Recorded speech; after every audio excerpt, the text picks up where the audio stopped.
Hi guys, welcome to my YouTube channel. ഇന്ന് നമ്മൾ ഈ ഒരു പാത്രം കൊണ്ട് ചട്ടി ഉണ്ടാക്കാൻ വേണ്ടിയാണ്. അപ്പോൾ നമുക്ക് ഇങ്ങനൊരു പാത്രം, അതിൻ്റെ അകത്ത് വയ്ക്കാൻ ഇങ്ങനൊരു പാത്രം വേണം.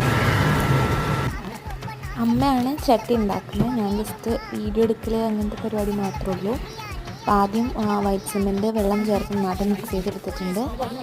ചട്ടിയിൽ നന്നായിട്ട് എണ്ണ, അത് അകത്ത് വയ്ക്കുന്ന ചട്ടിയുടെ പുറത്തുള്ള ചട്ടിയുടെ അകത്തുമായിട്ട് നന്നായിട്ട് എണ്ണ തേച്ചിട്ടുണ്ട്. തയ്യാറാക്കി വെച്ച വൈറ്റ് സിമെൻറ്റ് മിക്സ് പാത്രത്തിലേക്ക് എടുത്ത് വെച്ച് നന്നായിട്ട് എയർ ബബിൾസ് കളഞ്ഞിട്ടുണ്ട്. പിന്നെ വെയിറ്റ് എടുത്ത് വെച്ച ഒരു പാത്രമാണ് അതിലേക്ക് ഇറക്കി വെച്ചത്. ഒരു 1 ഡേ കഴിയുമ്പോഴത്തേക്കും, 24 hours കഴിയുമ്പോഴത്തേക്കും നമ്മളത് റിമൂവ് ചെയ്തിട്ടുണ്ട്. മേളത്തെ പാത്രം മാറ്റാൻ വലിയ പാടൊന്നും ഉണ്ടായിരുന്നില്ല, പക്ഷേ പുറത്ത് മാറ്റാൻ ഇത്തിരി പാടായിരുന്നു. അപ്പോൾ നമ്മൾ ആദ്യം ചൂടുവെള്ളമൊക്കെ ഒഴിച്ചു, പിന്നെ നന്നായിട്ട് ടാപ്പ് ചെയ്ത് കൊടുത്തു. സെല്ലോ ടേപ്പൊക്കെ അഴിച്ചിട്ട് ഒന്ന്